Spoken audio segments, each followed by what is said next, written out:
Hello everyone, నేను మీ Sateja. Welcome back to weekend Telugu travel vlogs. ముందుగా అందరికీ జై శ్రీరామ్.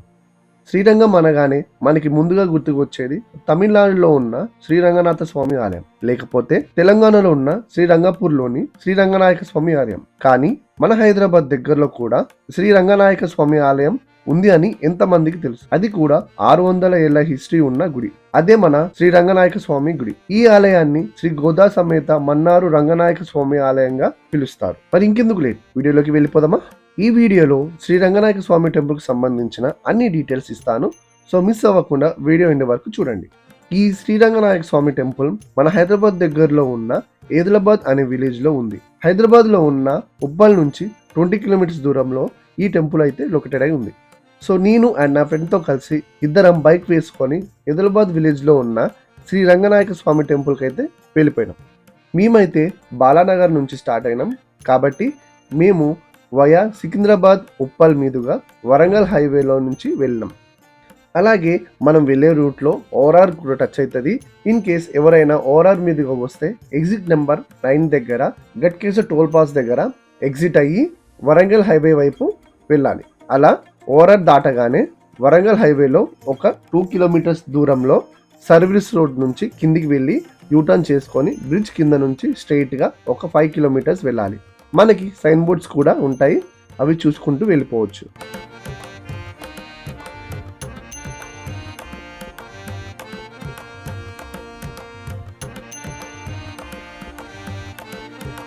అండ్ ఈ టెంపుల్ దగ్గర కొన్ని మూవీ షూటింగ్స్ కూడా అయ్యాయి. పుష్ప 2, ఇస్మార్ట్ శంకర్ మూవీస్ షూటింగ్స్ కూడా ఈ టెంపుల్ దగ్గర జరిగాయి. ఎట్ లాస్ట్ మొత్తానికైతే మనం టెంపుల్ దగ్గరికి అయితే వచ్చేసినాం ఫ్రెండ్స్. ఈ ఆలయంని శ్రీ గోదా సమేత మన్నారు రంగనాయక స్వామి ఆలయంగా పిలుస్తారు. హైదరాబాద్ దగ్గరలో ఉన్న అతి ప్రాచీనమైన ఆలయాల్లో ఈ ఆలయం కూడా ఒకటి. దాదాపు 600 ఏళ్ల పైనే ఈ ఆలయానికి చరిత్ర ఉంది. అసలు నిజంగా బయట నుంచి ఎంతో అద్భుతంగా ఉంది కదా ఈ ఆలయం. ఆ రాజగోపురం చూడండి ఫ్రెండ్స్, ఎంత అద్భుతంగా నిర్మించారో, అది కూడా అప్పటి కాలంలో. అండ్ ఇక్కడ ఆలయం బయట రైట్ సైడ్ లో కాళ్ళు కడుక్కోవడానికి కూడా వాటర్ ఫెసిలిటీ ఏర్పాటు చేశారు. ఇంకా కాళ్ళు కడుక్కొని టెంపుల్ లోపలికి అయితే వెళ్ళిపోదాం పదండి.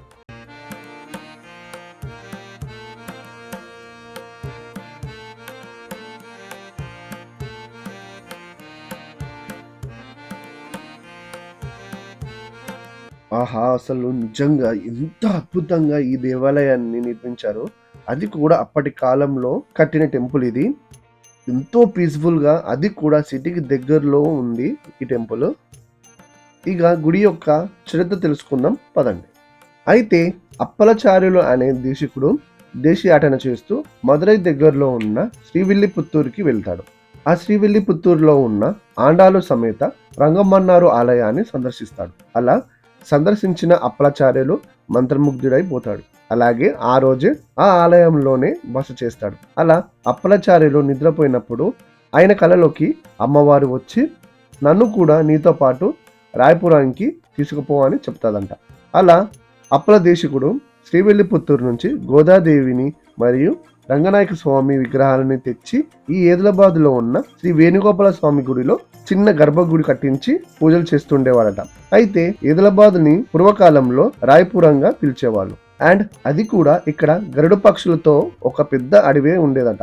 అలా ఈ క్షేత్రాన్ని గరుడాద్రి క్షేత్రంగా పిలిచేవాళ్ళు. అయితే అలా ఒక రోజు గోదాదేవి అప్పల దేశికుల కళలకు వచ్చి నాకు ఈ స్థలం సరిపోవట్లేదు, కొంచెం పెద్దగా దేవాలయాన్ని కట్టించమని చెప్పిందంట. అలా అప్పల దేశికులు భిక్షాటన చేస్తూ ఫండ్స్ లాంటివి సేకరించి, అలాగే పక్కనే ఉన్న జమీందారుల ద్వారా ఫండ్స్ కలెక్ట్ చేసి ఇప్పుడున్న గుడిని కట్టించారంట. అలా కట్టించిన ఆలయమే ఉత్తర శ్రీవిల్లిపుత్తూరుగా చెప్పుకునే ఆలయం శ్రీ గోదా సమేత మన్నారు రంగనాయక స్వామి ఆలయం. అయితే ఆలయంలోని గర్భగుడిలో మధ్యలో రంగనాయక స్వామిని, అలాగే స్వామివారికి కుడివైపు గోదాదేవి అమ్మవారిని, అలాగే ఎడమ వైపు పెరియార్ వారిని మనకి దర్శనమిస్తారు. పెరియార్ వారు ఎవరో కాదు, గోదాదేవి అమ్మవారి యొక్క నాన్నగారు. ఇదండి ఇక్కడ టెంపుల్ యొక్క హిస్టరీ. అయితే ఇక్కడ every month first Sunday Shri Sudarshana హోమంని నిర్వహిస్తారు. మీకు వీలుంటే ఖచ్చితంగా మంత్ లోని ఫస్ట్ సండే వెళ్ళడానికి ట్రై చేయండి. అలాగే హోమం అనంతరం ఎవ్రీ మంత్ ఫస్ట్ సండే ఇక్కడ అన్నదానం కూడా నిర్వహిస్తారు. మేము వెళ్ళిన రోజు ఫస్ట్ సండే కాబట్టి హోమంలో పాల్గొని అన్నదానంలో కూడా పాల్గొని అన్నప్రసాదాన్ని స్వీకరించాము. అండ్ మీరు తిన్న తర్వాత ప్లేట్స్ ని శుభ్రంగా కడిగి పెట్టండి. అప్పుడే నెక్స్ట్ వాళ్ళకి ప్లేట్స్ టైం కి అందేటట్టు ఉంటాయి. ఇది నా రిక్వెస్ట్. అలా శ్రీ గోదా సమేత మన్నారు రంగనాయక స్వామిని దర్శించుకొని హోమంలో పాల్గొని అన్నప్రసాదాన్ని స్వీకరించి మా దర్శనాన్ని కంప్లీట్ చేసుకున్నాము. అసలు ఆ టెంపుల్ ఆర్కిటెక్చర్ చూడండి ఫ్రెండ్స్, ఎంత మంచిగా నిర్మించారో. ఒకసారి గుడి చుట్టూ ఒక ప్రదర్శన చేసి వచ్చేద్దాం పదండి.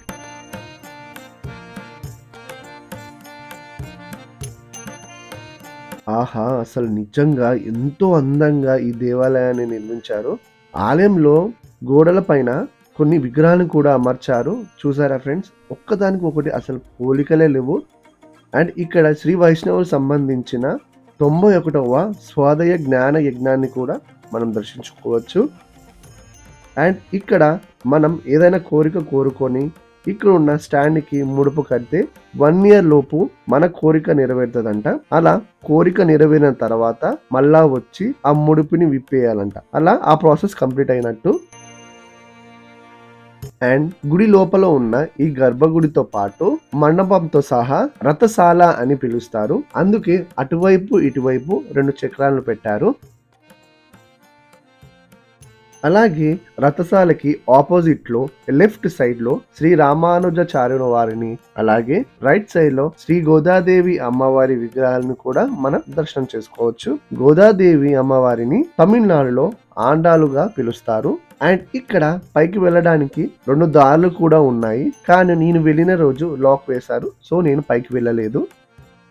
అలాగే ఈ ధనుర్మాసంలో ధనుర్మాస ఉత్సవాలు అని ఈ ఆలయంలో నిర్వహిస్తారు. దానితో పాటు ధనుర్మాసంలో నిత్య అన్నదానాన్ని కూడా జరుపుతారంట. అది కూడా సంక్రాంతి రోజు వరకు ఉత్సవాలు జరుపుతారంట. మీకు ధనుర్మాసంలో వీలున్నప్పుడు ఖచ్చితంగా ఈ ఆలయాన్ని సందర్శించండి. ఈ ఆలయంలో ధనుర్మాస ఉత్సవాలే కాకుండా బ్రహ్మోత్సవాలు, రథోత్సవాలు, వైకుంఠ ఏకాదశి లాంటివి కూడా నిర్వహిస్తారు. మీరు ఈ వైకుంఠ ఏకాదశి రోజు వైకుంఠ ద్వారం నుంచి స్వామివారిని దర్శించుకోవాలని అనుకుంటే మీ బకెట్ లిస్ట్ లో ఈ ఆలయాన్ని కూడా యాడ్ చేసుకోండి.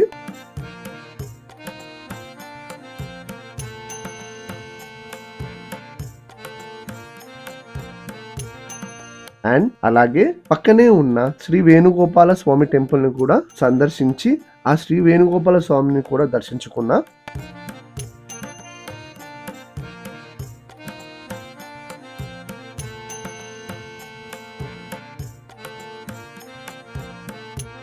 అండ్ ఇక్కడ ఒక గోశాల కూడా ఉంది.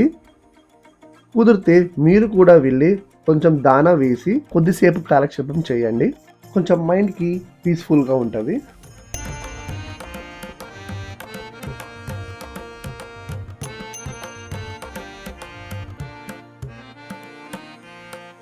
అది ఫ్రెండ్స్ ఈ టెంపుల్కి సంబంధించిన history and details. Temple timings వచ్చేసరికి మార్నింగ్ 6 AM నుంచి ఆఫ్టర్నూన్ 12:30 వరకు టెంపుల్ ఓపెన్ అయి ఉంటుంది. అండ్ అలాగే ఈవినింగ్ 5:30 నుంచి నైట్ 8:30 వరకు గుడి అనేది తెరిచే ఉంటుంది. అలా నేను అండ్ నా ఫ్రెండ్ కలిసి దర్శనాన్ని కంప్లీట్ చేసుకొని పక్కనే ఉన్న ఎదిలాబాద్ లేక్ దగ్గరికి అయితే వెళ్ళినాం. అసలు నిజంగా ఇక్కడ ఎంతో పీస్ఫుల్గా ఉంది. ఈ లొకేషన్ అయితే అదిరిపోయింది. అలా కొద్దిసేపు ఇక్కడ టైం పాస్ చేసి పక్కనే ఉన్న భీమాలింగేశ్వర స్వామి టెంపుల్ కి, అలాగే రమణేశ్వరం గోల్డెన్ టెంపుల్ కూడా మేము వెళ్ళాము. ఆ వ్లాగ్ సంబంధించిన అన్ని డీటెయిల్స్ నెక్స్ట్ వీడియోలో అప్లోడ్ చేస్తాను. So please stay tune. And మనకి హైదరాబాద్ లో ఉన్న ఉప్పల్ నుంచి డైరెక్ట్ గా ఆర్టీసీ బస్సెస్ కూడా అవైలబుల్ గా ఉంటాయి. సో ఇన్ కేస్ ఎవరైనా ఆర్టీసీ బస్ లో వెళ్ళాలి అనుకుంటే బస్ ఫెసిలిటీని యూస్ చేసుకోండి. సో అది ఫ్రెండ్స్ శ్రీ గోదా సమేత మన్నారు రంగనాయక స్వామి టెంపుల్ కు సంబంధించిన హిస్టరీ అండ్ డీటెయిల్స్. ఈ వ్లాగ్ మీకు నచ్చినట్టయితే ప్లీజ్ లైక్ చేయడం మర్చిపోకండి. అలాగే మీకు నా ఎక్స్ప్లెనేషన్ నచ్చినట్టయితే కామెంట్ చేయడం మర్చిపోకండి. అండ్ మీరు మన ఛానల్ని ఫస్ట్ టైంగా విజిట్ చేసినట్టయితే సబ్స్క్రైబ్ చేసుకొని పక్కనే ఉన్న బెల్ ఐకాన్ని క్లిక్ చేసి నోటిఫికేషన్ని ఆల్లో పెట్టుకోవడం మర్చిపోకండి. అలాగే మీ ఫ్రెండ్స్కి కానీ అండ్ మీ ఫ్యామిలీ మెంబర్స్కి కానీ షేర్ చేయడం మర్చిపోకండి. మరో మంచి వీడియోతో మరో వారంలో కలుద్దాం. Thanks for watching. Ram Ram అందరికీ.